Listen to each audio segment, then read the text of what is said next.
Bueno, vamos a terminar un poco lo de fluidos, no es mucho lo que tienen que saber, pero sí de pronto, bueno, lo que vimos la otra vez es importante. ¿Se escucha o está apagado el sonido? ¿Se escucha? Sí, se Sí, escucha, se se escucha. escucha. Bueno, este, lo de la clase pasada de hidrodinámica es importante porque ahí trabajamos Bernoulli, de dónde sale, etcétera. También está el tema de fluidos reales. Eh, no sé si va esa fórmula, porque tenemos fluidos ideales, que son laminares, incompresibles y todo eso, y ahí viene la historia de Bernoulli, que en realidad son tres: padre, hijo y tío. Yo creía que eran todos, estaban por todos lados Bernoulli.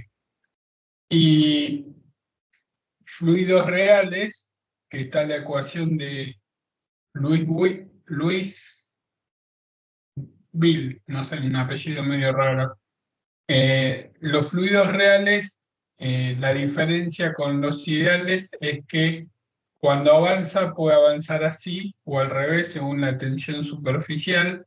Entonces acá tenemos lo que sería la resistencia entre capa y capa, que es la viscosidad, y tenemos que la variación de presión es igual a Q por la resistencia hidrodinámica.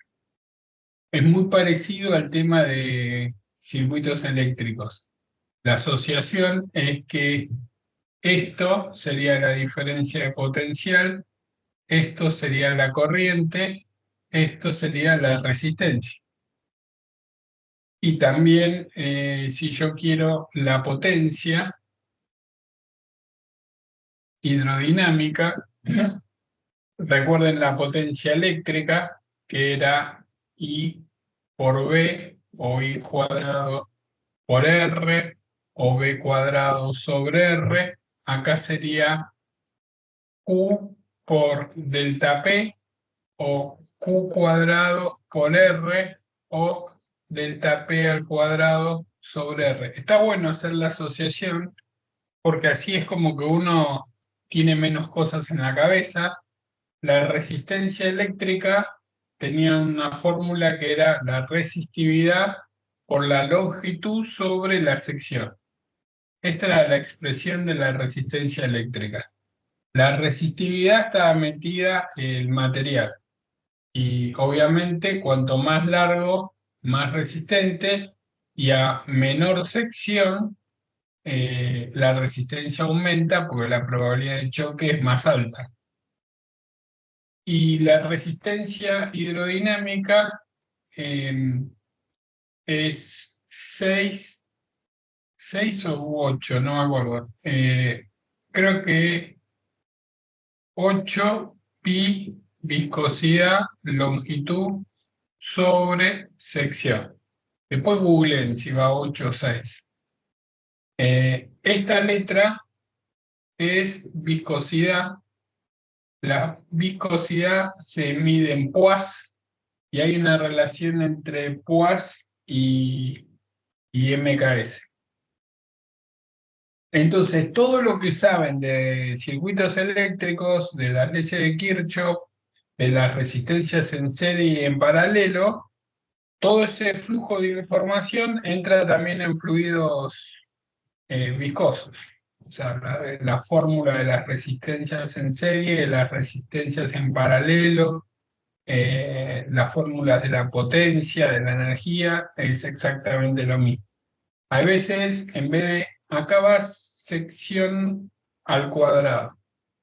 Hay veces en vez de sección ponen en términos de pi por radio al cuadrado o pi por diámetro al cuadrado. O sea, tiene varias formas la fórmula esta de resistencia hidrodinámica. Bien, entonces siempre cuando leen un problema de fluidos, primero tienen que prestar atención si es un problema de dinámica, que es lo que llamamos hidrodinámica, o un problema de estática, algo estanco, que es hidrostática. Y cuando es hidrodinámica, todo el tema de fluidos reales tiene su semejanza con circuitos eléctricos. De la misma manera que en magnetismo, cuando tenemos la misma asociación que tenían con corrientes eléctricas con flujo magnético. El flujo magnético actúa como corriente, también tiene una resistencia, etcétera. Entonces hay tres pilares que las fórmulas son una es espejo de la otra. En el caso estático, eh, eran las fórmulas que nos faltaban, son fórmulas de la secundaria. Si bien hay algunos problemas que pueden ser complicaditos, pero en fluidos, eh, la parte estática, o sea, hidrostática, uy, parece que terminaron de rendir. En la parte de hidrostática tenemos el concepto de presión, fuerza sobre superficie. La primera cuestión es que la presión es un escalar, o sea, no tiene una dirección privilegiada, eh, y es el cociente entre la fuerza y la superficie. Ahí están los truquitos de esas personas que se acuestan en camas con clavos, que uno dice, ¿cómo hace? ¿Qué fuerza que tiene? Y bueno, pues una cama que tiene 10.000 clavos, entonces el peso se reparte entre los 10.000 clavos. Si le dicen, acostate en una cama con un solo clavo, se le va a hundir el clavo en el cuerpo. Ese es el concepto de presión. Hay muchos juegos, en la copa, cuando la llenan con agua, algunos lo deben saber, que le ponen un papelito arriba, no quedan burbujas en la copa llena de agua, invierten la copa y el papelito no se cae. A nenes chiquitos de 3 4 5 años le hacen este experimento y ponen unas caras que están buenísimas. Eh, yo a todos los nenitos chiquitos que se me cruzan por la vida les hago el problema este de invertirle la copa y preguntarle qué les va a pasar. Hay otros experimentos mucho más lindos cuando tienen de pronto dos copas que las cruzan así, y una de vino y la otra de agua o algo por el estilo, y van a ver cómo cuando quitan el papelito, todo el más pesado va para abajo y el más liviano va para arriba, y también son experimentos interesantes. Adrián, y con la Bueno, heladera pasa lo mismo, ¿no?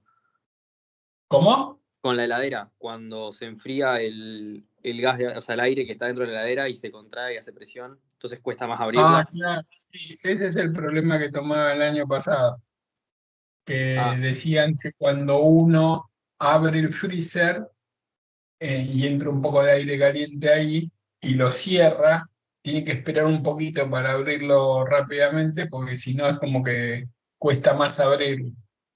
Eh, bueno, para eso sirve la física, ¿no? Hay un montón de cosas raras, que uno no sabe. También está el tema de si van en un auto y se cae en un lago, la gente se asusta, y bueno, obviamente uno se asusta y trata de abrir la puerta del auto, y para salir nadando y salir a la superficie, a medida que el auto se va, o sea, un escenario macabro, se va hundiendo el auto de a poquito y uno ve que el agua está entrando en el auto y se desespera y quiere abrir la puerta del auto y no puede, y se desespera más y no puede, y se muere un paro cardíaco. Y lo que hay que esperar es ser un poco estoico, esperar que se llene de agua todo el auto, y una vez que se llenó de agua, abrir la puerta y ahí pueden sacar tranquilamente por el tema de la presión. O sea, cuando yo quiero abrir la puerta del auto, si no está totalmente lleno de agua dentro del habitáculo, voy a tener una presión externa que no la voy a poder superar y no voy a poder abrir la puerta y me voy a desesperar. Entonces, tranqui, no hay que entrar en pánico, hay que esperar que se inunde el auto y después abrir la puerta. O mejor, nunca manejar cerca de un lago para evitar ese tipo de situaciones. Bueno, ¿Qué más? Es el teorema fundamental de la hidrostática.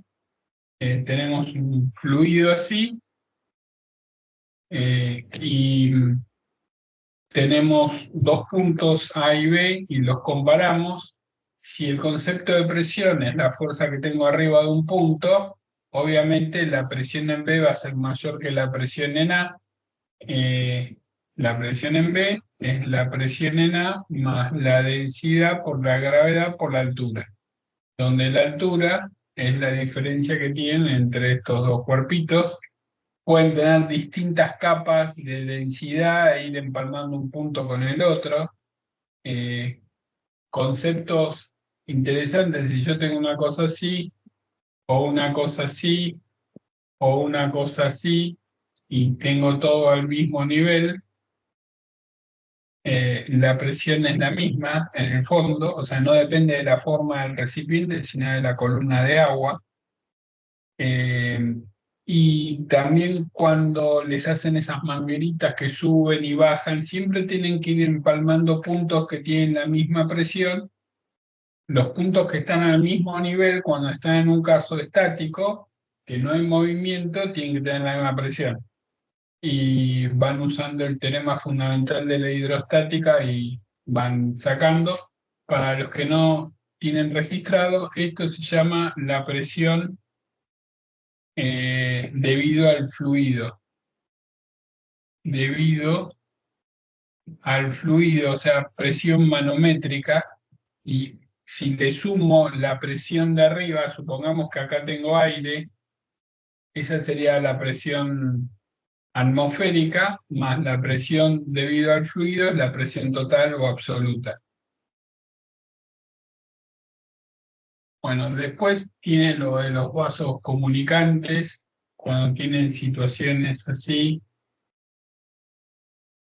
que tienen desnivelado, puede haber, obviamente van a tener más de una densidad, pero supongamos que tenemos dos así, y acá tengo un gas A y acá tengo un gas B.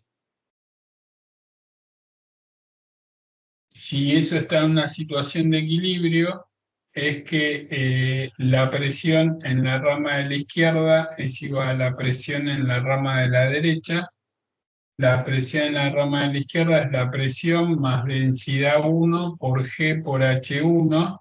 La de la rama de la derecha es presión B más densidad 2 G por H2. Si los tubos están abiertos,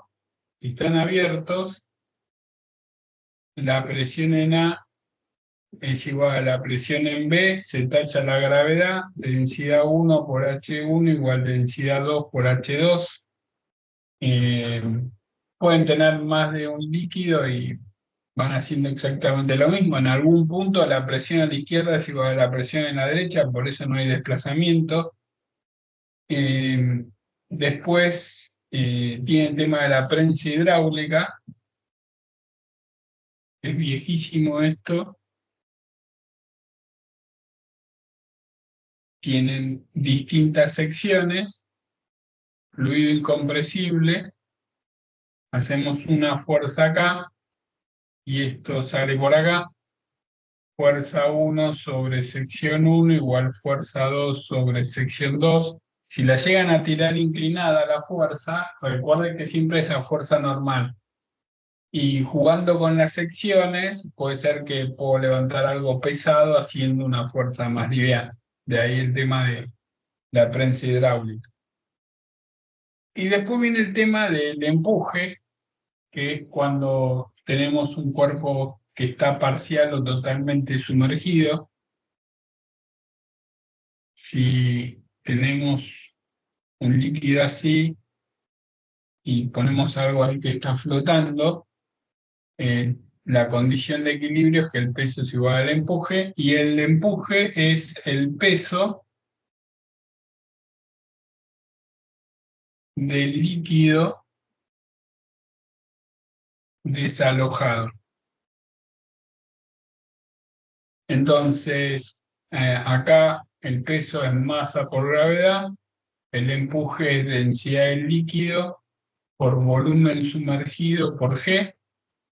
Puedo ocurrir que en vez de la masa me den la densidad del cuerpo.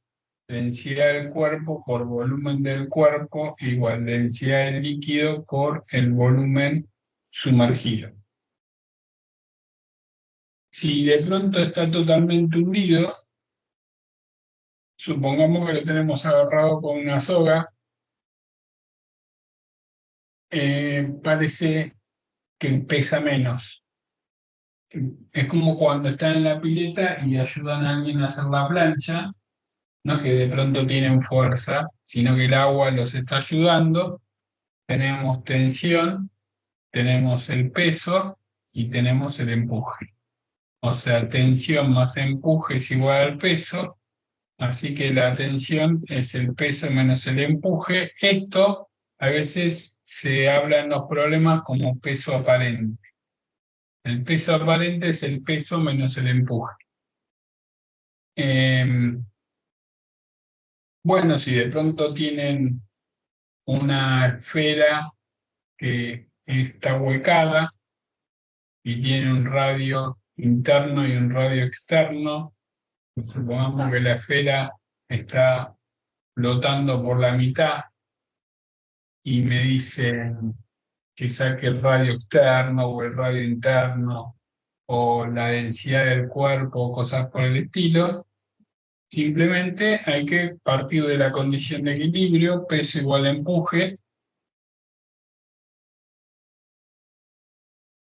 El peso es la densidad del cuerpo por el volumen del cuerpo por G, el empuje es densidad del líquido por volumen sumergido por G, vuela G, la densidad del cuerpo, el volumen del cuerpo es una esfera, así que es 4/3 de pi por R cubo menos R cubo, densidad del líquido, volumen sumergido, no me importa que adentro haya aire, porque es como que tengo la esfera así y está huecada, entonces el agua acá no entra, pero el volumen desplazado, el volumen sumergido es esto, no me importa que esté ahuecada. Así que acá pongo un medio de 4/3 de pi por R cubo. Entonces a partir de esa ecuación pueden ir para un lado o para el otro. Después hay situaciones, si de pronto tengo un bote así y está flotando y pongo un cuerpo acá, no es lo mismo que si el bote está así y el cuerpo se lo cuelgo con una soga desde acá.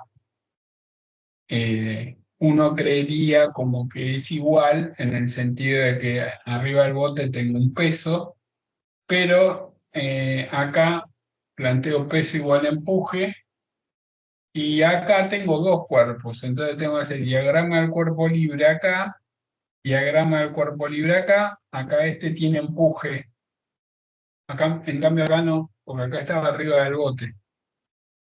Entonces, esas situaciones las tienen que discriminar y hacer Newton. Así simplemente planteo la ecuación de Newton para el bote y para el cuerpo que cuelga. Cuando tienen submarinos así que están hundidos o barcos, le ponen globos con helio y lo que hace esto es levantar esto que está en el fondo, porque cada globito tiene un empuje. Y bueno, se puede calcular. ¿Eh? Ah, ya mandaron lo de física 2. Chequen si les llegó lo de física 2. Sí, recién llegaron. ¿Llegó? Bueno. Sí. Lo que pasa es que mandan tanto video y me dijeron, mandamos un montón de nivel. Y yo creí que era física 2, pero era una chica nueva. Bueno, entonces, siempre es lo mismo, peso, empuje, diagrama del cuerpo libre. Ahora, hay un problema que es un clásico, y yo sé que siempre que lo toman los exámenes, la gente mete la pata, capaz que alguno no sabe, que es un problema donde hay dos básculas, una funciona como una especie de resorte donde cuelga un cuerpo así, que tiene una masa, y de pronto tenemos acá como una especie de balanza donde ponemos una cubeta con agua, y acá tenemos algo que mide el peso de la cubeta.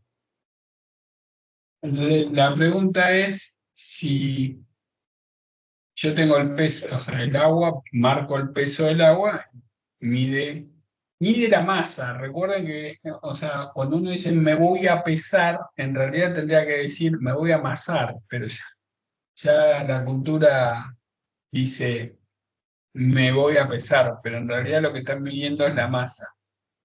Eh, Uno puede sacar la masa de esa cubeta con agua, supongamos que le da, qué sé yo, 2 kilos, y la pregunta es si yo le cuelgo un resorte con una masa conocida de aluminio y vuelvo a pesar otra vez con la balanza para ver qué mide, y en principio uno podría decir la masita esa que está agarrada con el resorte, o sea, no está en contacto con la balanza en principio, medio como que surgen dudas. Capaz que algunos ya lo conocen el problema, pero la experiencia indica que cuando tienen un problema de esto simple en física uno, mucha gente lo plantea porque se olvida de una fuerza y porque no están acostumbrados. Porque uno mira los temas y se olvida el contexto. O sea, Newton está en todos lados.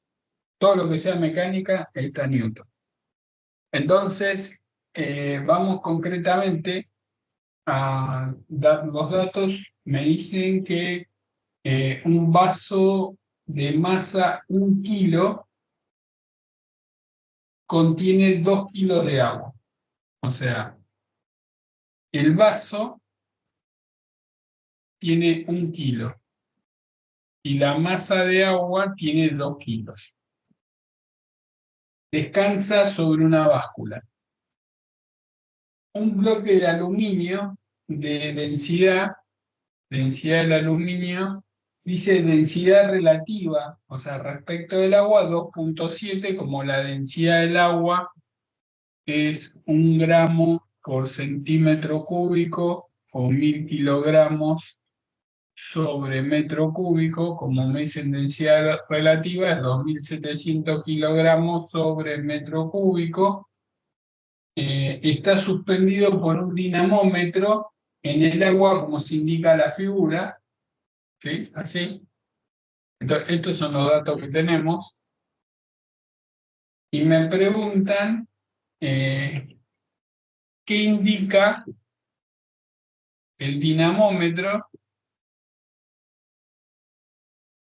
y qué indica la báscula.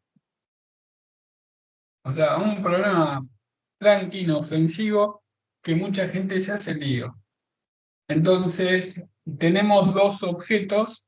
Por un lado, la masa de aluminio, y por otro lado tenemos la masa de agua con el vaso. Entonces, para el aluminio, hacemos diagrama del cuerpo libre, el peso del aluminio, la fuerza elástica, y uno dice, bueno, esto está en el agua y un empuje. O sea, hasta ahí vamos todo bien.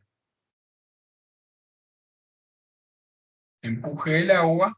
Como está en una situación de equilibrio, digo, tensión más el empuje del agua, peso del aluminio. El empuje del agua es la densidad del agua por el volumen del aluminio por G. El peso del aluminio es densidad del aluminio. El peso del aluminio me dan la densidad del aluminio por el volumen del aluminio por G. Me dan la masa del aluminio. Me dice el aluminio tiene una masa de 2 kilos. O sea, no hace falta poner esto. Pongo masa del aluminio por G. Entonces, esto lo tengo, esto lo tengo, esto lo tengo, esto lo tengo. Falta el volumen del aluminio. Pero como tengo la densidad y tengo la masa, densidad del aluminio es la masa del aluminio por el volumen del aluminio. De acá despejo el volumen del aluminio, lo meto acá, pin, y sacamos lo que indica el dinamómetro. Ahora vamos a la báscula, que actúa sobre esa balanza. Entonces, sobre esa balanza tenemos el peso del vaso, el peso del agua, la normal, que la normal es lo que indica la balanza.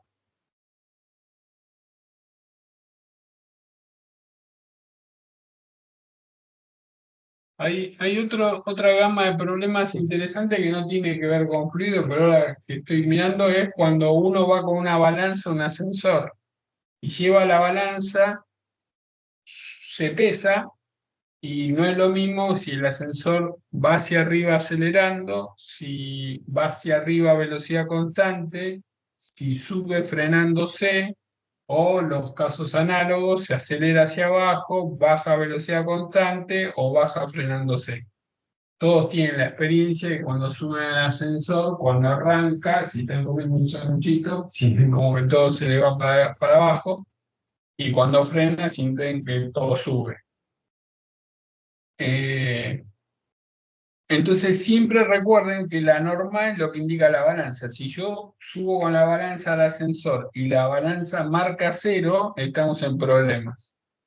Porque si la balanza marca 0, significa que el ascensor y nosotros estamos en caída libre. Bien, entonces siempre la normal es lo que indica la balanza. ¿Ya está?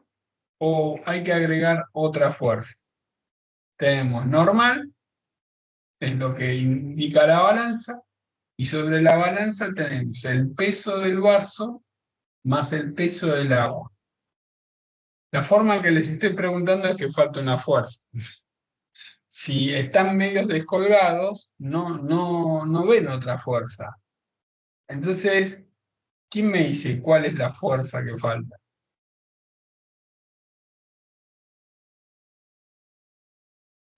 Em, O todos lo lo, saben y no. yo Estoy diciendo, no deja sé, de explicar boludez. ¿Cuál es la fuerza que falta?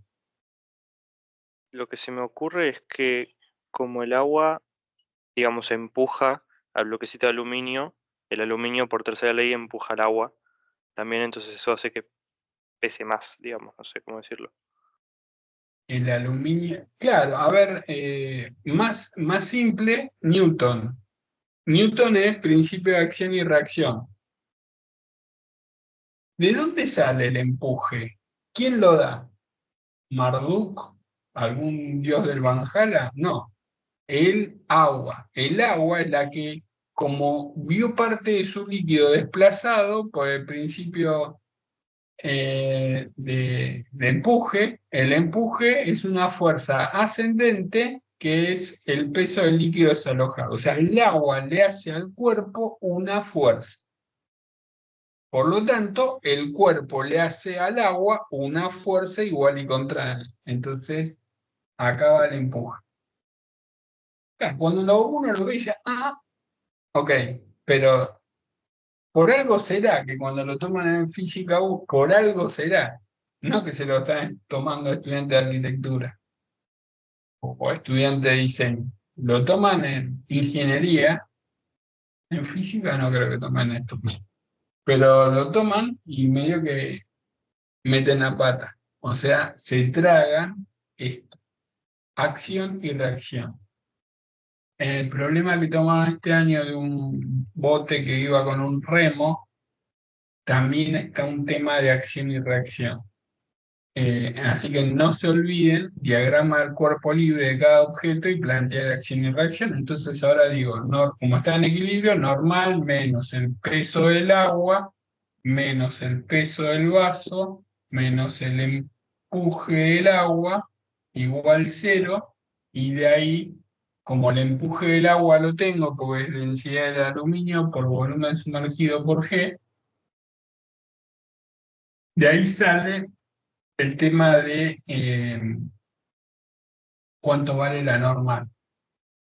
Así que, bueno, después cuando en diciembre vamos a hacer un plan, después les voy a decir cuál es, cómo lo vamos a hacer, pero ahí vamos a ir, yo les voy a ir adelantando problemas para que tengan tiempo de pensarlo, ahora sé que están rindiendo, no tienen mucho tiempo, pero la historia es parecida al problema para que vean cómo va a funcionar después de Navidad.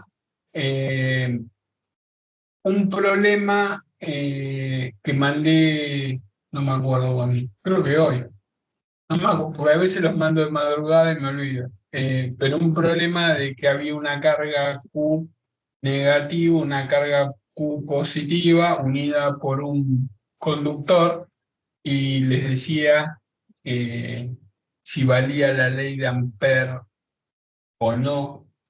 Muchas veces, mucha gente no sabe cuál es la diferencia entre Ampère y Ampère-Maxwell. A veces uno dice como que Maxwell se infiltró ahí y le robó la ley Ampère, pero algo que tienen que aprender, y en las clases después de Navidad vamos a repasar los conceptos, que ahí está el nudo del examen. Vamos a repasar las fórmulas, el modelo de Maxwell y sus ecuaciones con sus implicancias. Y una de las ecuaciones de Maxwell dice divergencia eh, eh, a ver cómo era, decía rotor de B es igual a mu cero por J, ¿sí? Que si lo pasan a integrales, les queda la circulación de B escalar de L por el teorema de Stokes, es igual a mu cero por la corriente concatenada, porque cuando lo paso a integrales, I es la integral doble de J de S. Esa es la ley de Ampère. Pero después Maxwell tiró la formulación, ¿no? Porque eran todas leyes que estaban así sueltas. Faraday tenía una ley, Coulomb tenía otra ley. Vino este pibe, 24 años, juntó todo y armó la teoría del electromagnetismo con todas sus implicancias, pero vio que había un problema. Él sabía matemática, los otros más o menos. La divergencia del rotor de acero. La divergencia del rotor es una propiedad. Es como cuando hacen el rotor del gradiente cero. Entonces, por eso los campos conservativos los llaman campos de gradientes, por esa similitud. Eh, Así como el rotor de un gradiente cero y es una propiedad matemática, la divergencia del rotor es cero. La divergencia, que es un operador que se aplica a un campo vectorial, por ejemplo el rotor, es igual a cero. Entonces, si yo aplico divergencia en esta ecuación, me queda mu cero por la divergencia de J. Me está dando que la divergencia de J es cero. Bueno, para subsanar ese problema, Maxwell le agregó a la ley de Ampère un término que en realidad es mu cero por epsilon cero por la derivada del campo eléctrico respecto al tiempo, y uno dice que fumaba este pibe para hacer eso. Bueno, justamente haciendo ese cambiazo podía justificar que la divergencia de todo eso que quedaba ahí es cero. Y esto es lo que se conoce como corriente de desplazamiento, eh, que se aplica en un circuito de alterna cuando tienen un capacitor. Entre las placas de capacitor uno dice, ¿por dónde va la corriente? entre las placas no puede viajar. Bueno, ahí aparece el tema de corriente de desplazamiento, así que investiguen cuando tengan tiempo la corriente de desplazamiento, igual después la vamos a retomar. Entonces, la idea de este problema que les pasé dice taxativamente si pueden usar la ley de Ampère o no la pueden usar y por qué, y que lo hagan en detalle, y si lo buscan con la IA, flashea. O sea, tira cualquier, o sea, tira cosas, pero no le dan la tecla. Así que piénsenlo, mañana lo discutimos. Está muy bueno el problema. Bueno, entonces, hidrodinámica e hidrostática más o menos es así, después vamos a hacer problemas. La idea era, yo busco problemas así, los tiro por anticipación, esa es la idea de diciembre hasta el día que rinda, para que ustedes tengan tiempo de pensarlo y después lo discutimos. Y obviamente vamos a hacer ejercicios de eBay y demás.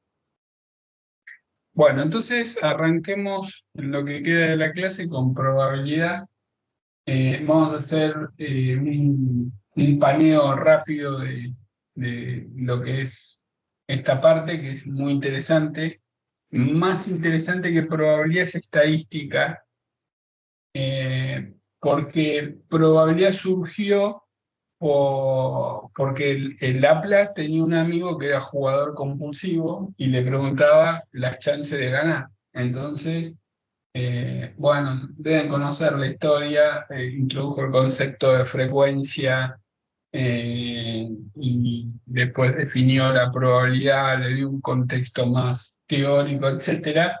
Y vamos a ver mañana toda la parte de probabilidad, eh, la parte de las propiedades, que es una variable aleatoria, cómo se extiende el concepto de función y en el campo de probabilidades, variables aleatorias continuas, discretas, las comunes, etc. En el nivel general, de vez en cuando aparece un problema de probabilidad. Y cuando aparece un problema de probabilidad, lo más probable es que nadie lo pueda sacar, porque uno no entiende por dónde entrarlo. ¿Por dónde entra? Creo que una vez tomaron uno de una piedra que la tiraban y cuál era la probabilidad de que pase entre las rejitas, una cosa así, y acá hay que pensarlo como una función de densidad uniforme, y a nadie se le ocurre eso. Y también en 2022, no me acuerdo, 2023, habían tomado uno con un área que era una densidad uniforme y tampoco a uno se le ocurría, pero sí hay que aprender las cosas básicas, incluso a veces toman problemas de probabilidad que se mezcla con serie geométrica, han tomado uno de esos. Entonces es como que es un ejercicio que nunca hay que empezar por el de probabilidad. Uno siempre tiene que buscar los estándares, que me pidan un campo eléctrico, algo de Faraday-Lenz, un oscilador, o sea, los que saben cuál es la mecánica de ese tipo de ejercicio, arrancar por ahí y dejar los raros que los van a tener para el final. Y bueno, y en probabilidad, que se ve todo eso y lo vamos a ver, hay una parte que cambia y en vez de llamarse probabilidad se llama estadística. La diferencia sustancial entre probabilidad y estadística, ¿sí? Tenemos una teoría que es probabilidad muy divertida, uno se hace 2 millones de problemas, desaparece uno y lo acomodaron. Y después hay otra parte muy interesante y es la más importante de todas, que es estadística, que no tiene tanta chapa como probabilidad. Y la diferencia entre las dos, pues el objetivo de las dos, el objetivo de la física, el objetivo de la matemática como lenguaje de la física es predecir. No un análisis cualitativo, es poder predecir. Las dos quieren predecir. En probabilidad se define lo que se llama espacio muestral, ¿sí? Y se definen sucesos, de ahí se arman las variables aleatorias, donde los sucesos serían como las X y uno le asigna un valor y puede ser continua, discreta y se define un par de cosas. Y uno lo que quiere saber es cómo evoluciona. Y Estadística, el tema es que uno no conoce el espacio muestral porque no lo conoce, porque es impracticable. O sea, si yo estoy trabajando con una población y quiero saber la altura media de los chinos, y medio que se complica medirlos a todos. Entonces, ahí viene el método de la física. Trabajo con una porción de la población, la estudio, la analizo, hago conjeturas y a través de esos datos infiero cosas de toda la población. Eso es vital y es la clave de la estadística. Y la estadística, ¿de qué se alimenta? ¿De qué se alimenta la estadística? De los datos. Y en esta época, lo que sobra, lo que no se puede analizar en su totalidad, justamente son los datos. Y a través de los datos se pueden predecir cosas. Investiguen lo que se llaman ciudades inteligentes, cómo a través de la estadística pueden predecir en qué lugar de la ciudad se puede producir un asalto. Bueno, y entre las dos, entre probabilidad y estadística, aparece diagonalización. Diagonalización, que es algo que le dan mucha bola en el ingreso, que es el tema de autovalores y autovectores. Uno dice, uno puede entender autovalores y autovectores en un problema de álgebra, de última en un problema de rotación que hemos visto, que han tomado una matriz donde le decían hallar K para que sea no sé qué, que si, con un cambio de variable, un ejercicio que hicimos, y lo volveremos a hacer porque está muy copado. Eh, Todo el tema de escribir una matriz en forma diagonal como P por lambda 1, lambda n, por P a la menos 1, y eso es lo que llamamos diagonalización. Estudiamos cuándo es diagonal, cuando los autovalores son reales y distintos, o cuando se repiten, pero en la multiplicidad algebraica del autovalor coincide con la multiplicidad geométrica del autovector. Y escribir esto así está bueno porque las elipses que están así, si yo veo la ecuación matemática no la distingo como una elipse, pero si yo roto los ejes sí. Eh, y no solamente las elipses, pueden ser las cuádricas. Me pueden pedir una rototraslación de una cuádrica, un poco más larga la cuenta, pero puede ser, la mecánica es la misma.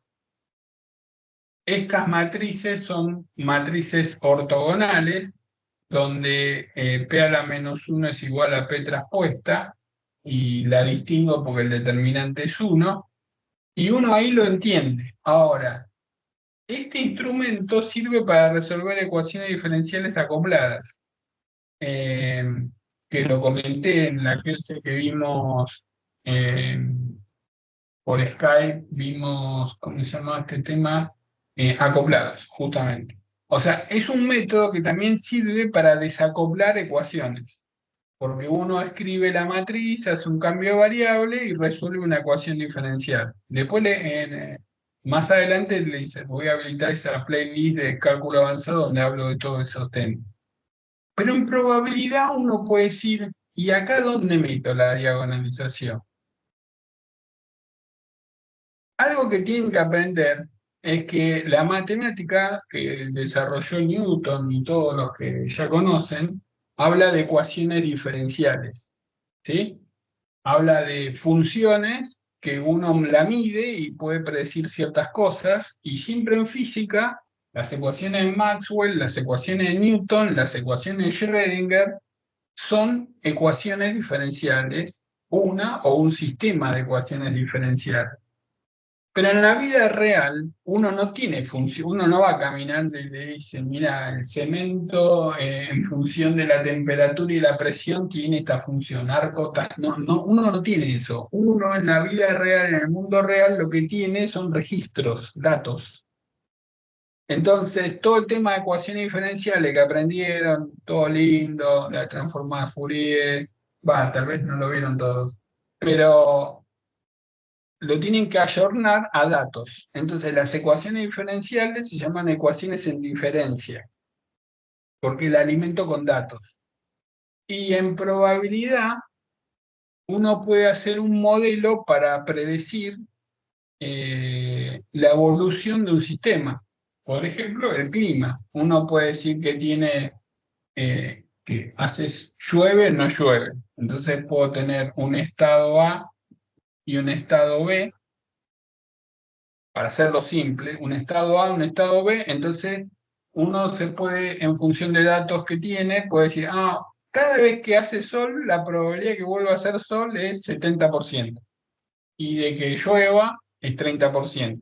Entonces siempre van a tener una info de cuál es la probabilidad de estar en un estado y cuál es la probabilidad de ir al estado de al lado, y lo mismo con este, y la probabilidad de ir al otro estado. Entonces, con esa info que tienen, se arman unas matrices que me dan esa información. Las matrices esas están armadas de tal que la suma de los numeritos que están en la fila me da 1, ¿sí?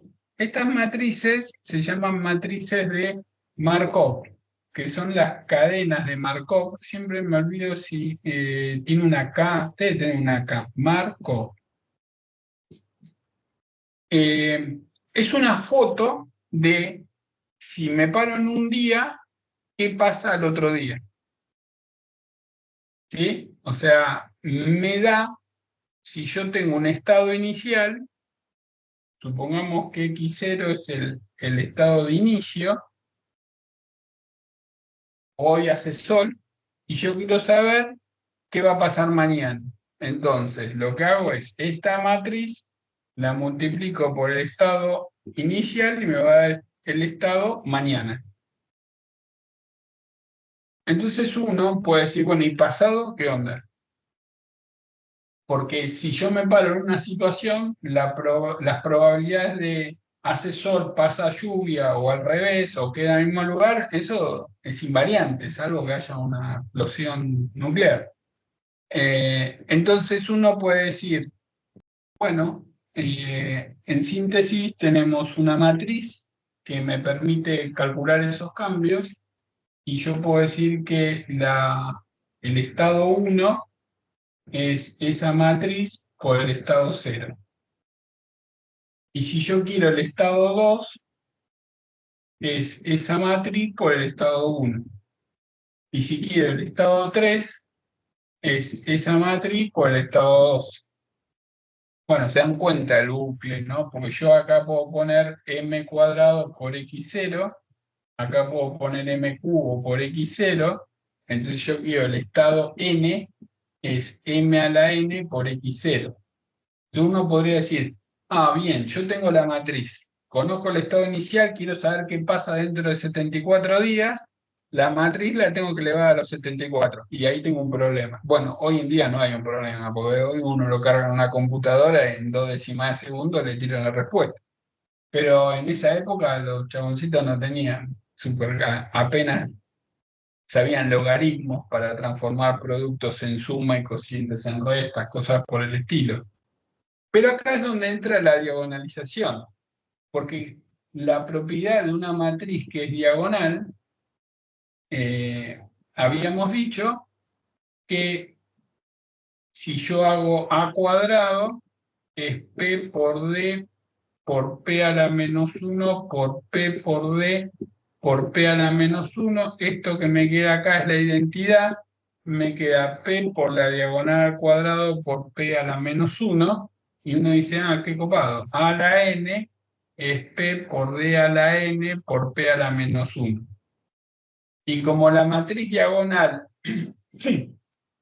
elevarla a la n es lambda 1 a la n, lambda n a la n, es muy simple calcular una matriz a la 73.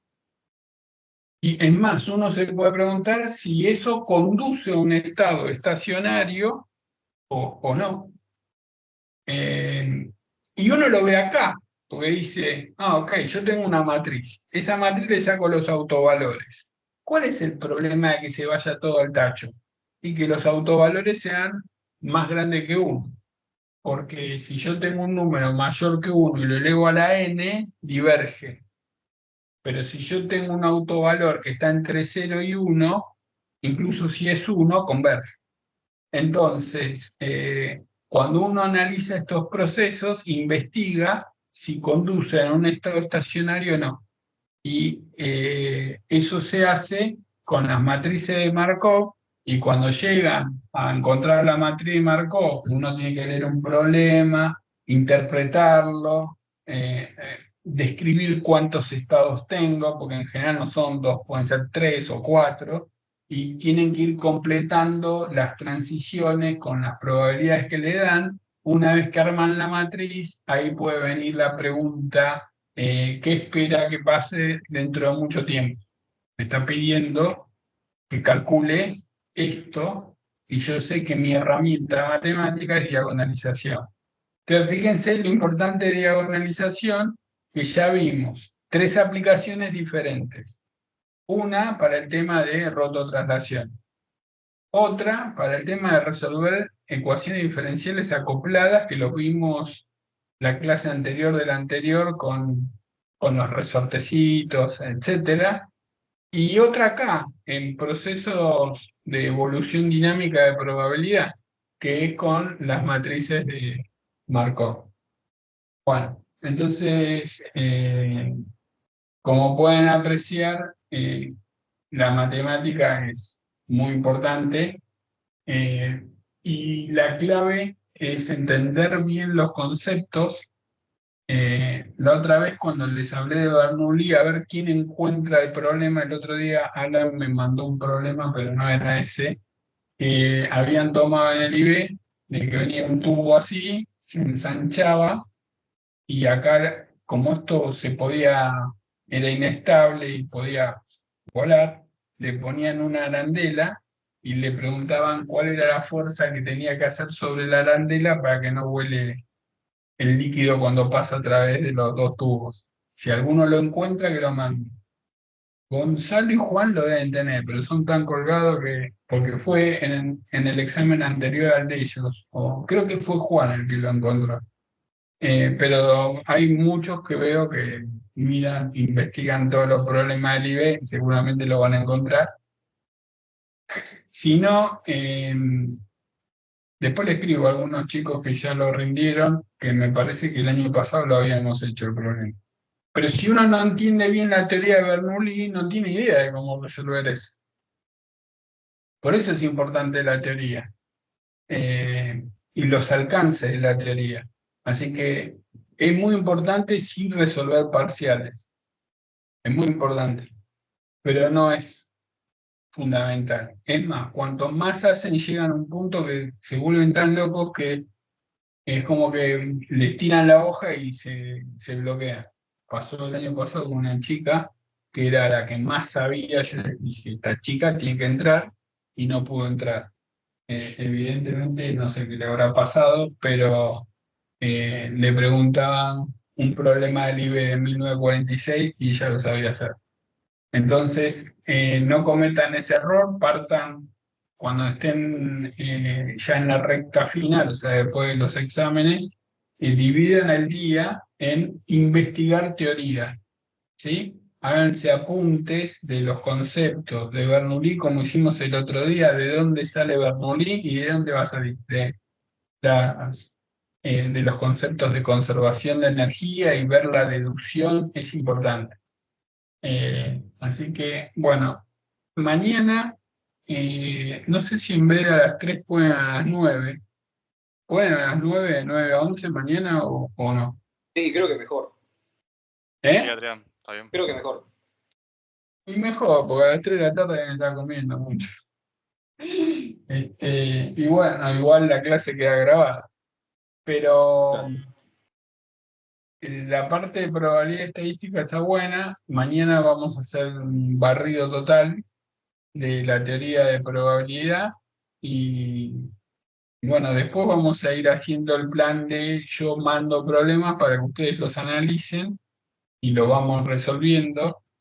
Y después tendrán que buscar algún método, porque se empiezan a preguntar por el grupo este problema y este, aquel y aquel, y tendrían que hacer como mix de por tema, y los que quieran entran en ese mix, o sea, o no sé, algo se les ocurra, porque el año pasado eran muchos chicos, bueno, no eran muchos, eran menos que ahora, pero como el que estaba en el grupo veían que pasaban de una punta a la otra y terminaban menos estresados.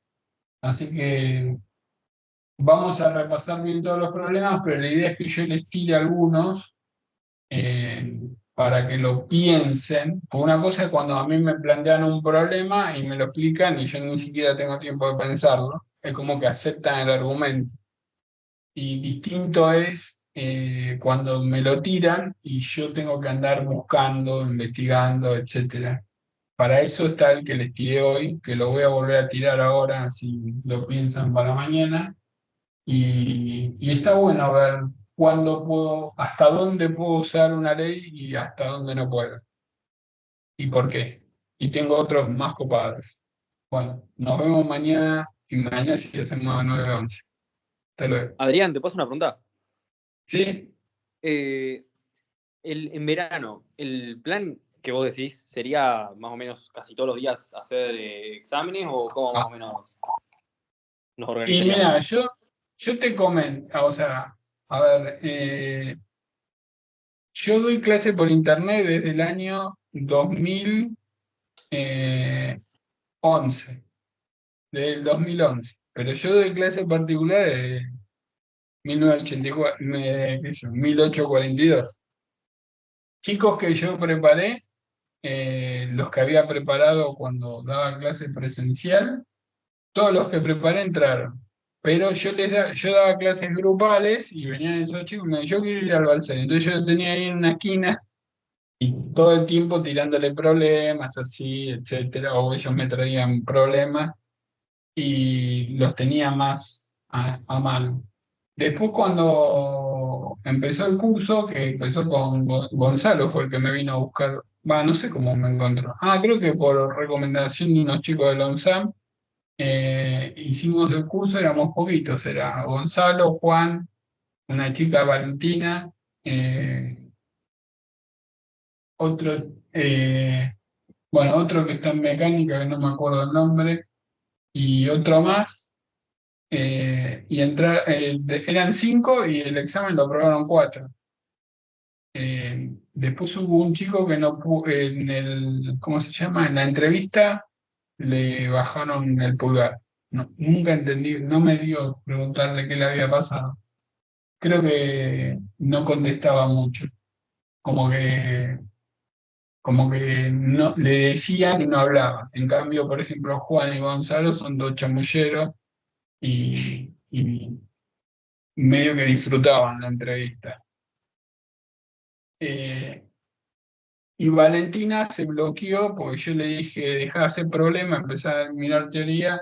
O sea, y el año pasado, que éramos más, el año pasado creo que eran 16 chicos los que rindieron, yo esperaba que entren más, pero porque de los que no entraron, por lo menos 6 tenían que haber entrado. Entonces yo me quedé pensando, Gonzalo me dijo si me había bajoneado. Y yo sé que el que entra es por él, no por mí, porque investiga, busca. Obviamente que si tienen alguien que más o menos le tira muchas cosas, es mejor, estudian un poco más ordenado. Pero yo me quedé pensando y dije, ¿pero cómo puede ser que estos chicos no se han entrado? Muchos chicos que no se han entrado. Y de preguntarme para mí fue porque usted no sabía, el grupo ardía, porque una chica tiraba un problema, pero tiraban problemas, yo no sé dónde lo sacaban. Y esto es así, no, esto es asado, no, pero yo en un libro de la India encontré que era así, y generó mucho ruido eso. Entonces tenemos que, para mí, lo ideal es que yo en la semana les tire problemas o una tanda de problemas de distintos temas para que tengan un tiempo de analizarlos y que después los discutamos y también otro día resolvamos problemas del IB.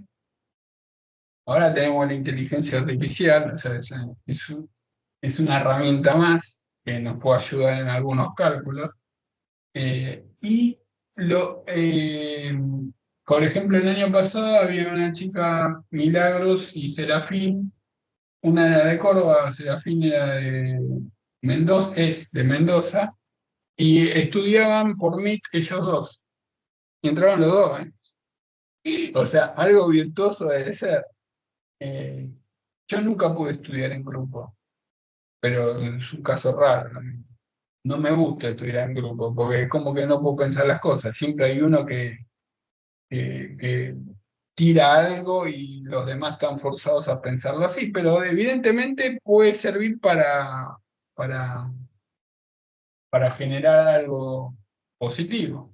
Eh, Así que no sé cómo pueden organizarse, si hacer un cronograma para que alguien, quien estudia termodinámica y empiezan a estudiar ese tipo de ejercicios, y los que no salen, obviamente, me los mandan. Eh, Creo que lo mejor es leer teoría y hacer los problemas que yo les digo, porque la clave de los problemas es, la clave del examen es, una, tener rapidez, pero no apurarse. Es ver y decir, eso es por acá. Entonces, el 50% del examen, si ustedes estudian, lo van a ver y van a decir, eso es por acá.